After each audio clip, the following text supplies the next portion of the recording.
هو الذی خلقکم من نفس واحدہ، وہی اللہ ہے، وہی خدا ہے جس نے تمہیں ایک جان سے پیدا کیا، وجعل منہا زوجہا، اور اسی میں سے اس کا جوڑا سیدہ حوا کو پیدا کیا، لیسکن الیہا، تاکہ تم اس سے اطمینان سکون حاصل کرو۔ یہ یعنی اللہ تعالیٰ نے میاں بیوی کا جو ریلیشن شپ ہے یہ ایسا غیر معمولی رشتہ رکھا ہے کہ خونی رشتہ نہیں ہوتا، اس کے باوجود اللہ تعالیٰ پیار محبت ڈال دیتا ہے، ایک دوسرے کا سکون کا ذریعہ بن جاتا ہے۔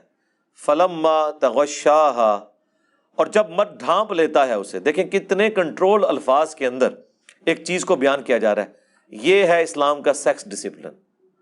حملت حملا خفیفا، تو وہ عورت اس کی وجہ سے پریگننٹ ہو جاتی ہے اور شروع میں وہ حمل ہلکا ہوتا ہے۔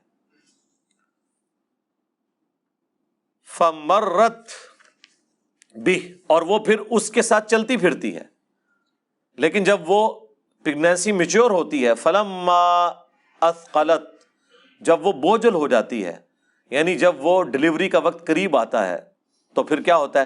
دعوا اللہ ربہما، تو وہ دونوں میاں بیوی اپنے رب کے حضور دعا کرتے ہیں، لئن آتیتنا، اگر تو نے ہمیں عطا کی، یعنی اولاد، صالحاً، بالکل ستھری تندرست، لنکونن من الشاکرین، تو ہم ضرور تیرا شکر ادا کریں گے۔ لیکن ہوتا کیا ہے؟ فلما آتاہما، جب اللہ تعالیٰ ان دونوں کو عطا کر دیتا ہے صالحہ، تندرست اولاد، جعلا لہ شرکاء فیما آتاہما، تو وہ اس اولاد کے اندر اللہ کے مقابلے پر اور ہستیوں کو شریک کرنا شروع کر دیتے ہیں جو کہ اللہ نے عطا کی ہوئی چیز ہے۔ ایک تو ہے نا، کوئی شخص کہتا ہے کہ فلاں شخص کی دعا لگ گئی مجھے، یہ تو ٹھیک ہے، دعا کا تو مطلب یہ ہے کہ اس نے بھی اللہ سے مانگا ہے، اللہ سے لے کے نہیں دیا، نہ نہ نہ نہ نہ، یہ نہیں ہو سکتا۔ وہ سورہ شورا میں اللہ نے فرمایا جسے چاہتا ہوں بیٹے دیتا ہوں، جسے چاہتا ہوں بیٹیاں دیتا ہوں، جسے چاہتا ہوں دونوں دیتا ہوں، اور جسے چاہتا ہوں بے اولاد رکھتا ہوں۔ نبی الاسلام کی بھی سوائے سیدہ ختیجہ کے ساری بیویاں بے اولاد ہیں۔ ایک ماریہ قبطیہ سے ابراہیم پیدا ہوئے، باقی تو کسی عورت کی کوئی اولاد نہیں ہوئی ہے۔ تو کیا عورت کو اولاد کی خواہش نہیں ہوتی ہے؟ لیکن نہیں،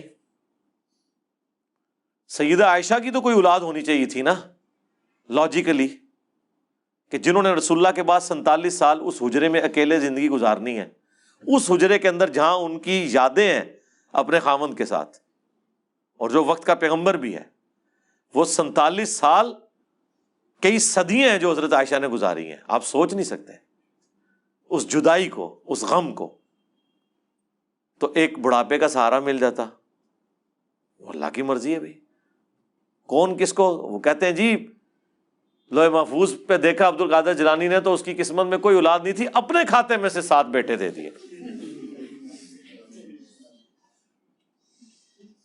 ہاں، اب مجھے بتائیں، آپ تو اس بات کو رو رہے ہیں کہ یہ غیر اللہ کو اللہ کے ساتھ شریک ٹھہرا رہے ہیں، نہ نہ سرکار، گل ود گئی ہے، یہ تو اللہ کے اوپر لے گئے ہوئے ہیں۔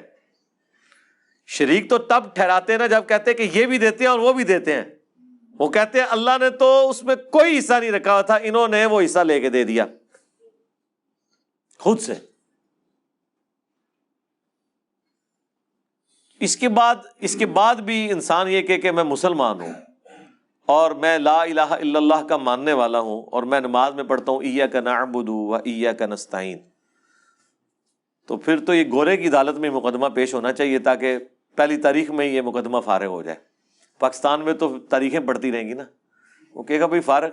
میں تو کہتا ہوں جس نے قرآن و سنت کے دلائل کی روشنی میں اپنے ایمان کا سرٹیفکیٹ لینا ہے نا، تو کافروں سے لے کہ یہ ہمارا سلیبس ہے۔ اب آپ ذرا بتائیں کون کون اس کے مطابق چل رہا ہے؟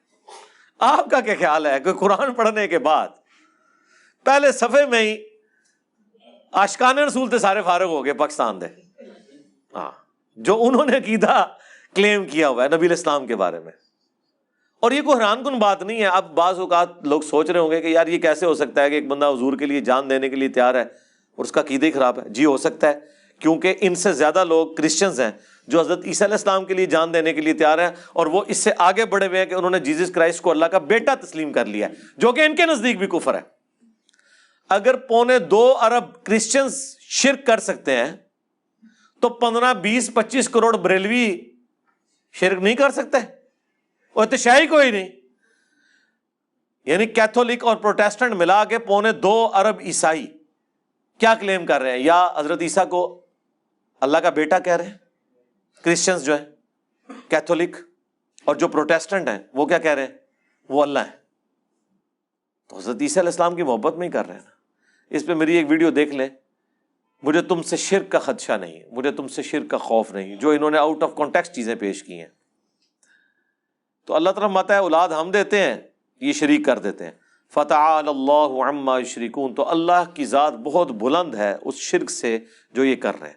کسی کو یہ ٹینشن نہ ہو جائے کہ اتنا توحید کے اوپر جو اللہ تعالیٰ زور دے رہا ہے تو کوئی اللہ تعالیٰ کی کوئی چیز ٹیک پہ لگی ہوئی ہے. نہیں جی, اللہ کو کوئی فرق نہیں پڑتا.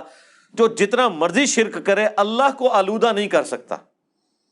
اللہ کی شان بہت بلند ہے. سبحان ربک رب العزت عما یصفون وسلام علی المرسلین والحمد للہ رب العالمین. ایشرکون ما لا یخلق شیئا وہم یخلقون, کیا شریک بنا رہے ہیں انہیں جس نے پیدا نہیں کیا کسی بھی چیز کو, الٹا وہ چیزیں خود پیدا ہوئی ہیں. اب چاہے یہ انبیاء کے بارے میں کلیم ہو یا بتوں کے بارے میں, دونوں ہی پیدا ہوئے ہوئے ہیں نا. بت بھی انسان خود تراشتا ہے, پیغمبر نے اپنے آپ کو خود تو نہیں پیدا کیا, اللہ نے اسے پیدا کیا. اس کا بھی دنیا میں آنے کا وہی ذریعہ بنایا جو باقی انسانوں کا. تو اللہ تعالیٰ ہمارا جو خود پیدا ہوا ہے اس کو اس شخصیت, اس ہستی کے ساتھ اس کے مقابلے پہ کھڑا کر رہے ہو کہ جو لم یلد ولم یولد ہے.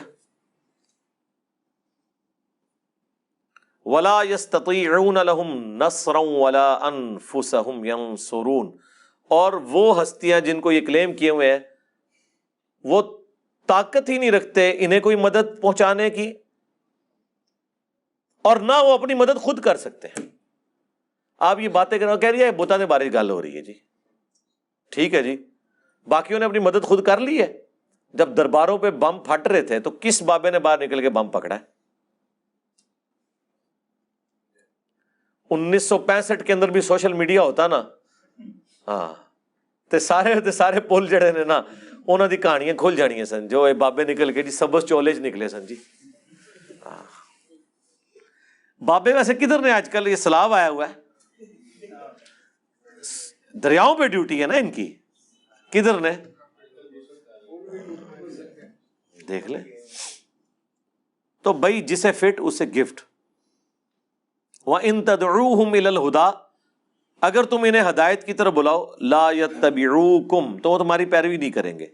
سَوَاءٌ عَلَيْكُمْ أَدَعَوْتُمُوهُمْ أَمْ أَنْتُمْ صَامِتُونَ, ان کے لیے برابر ہے خواہ تم انہیں بلاؤ یا خاموش رہو.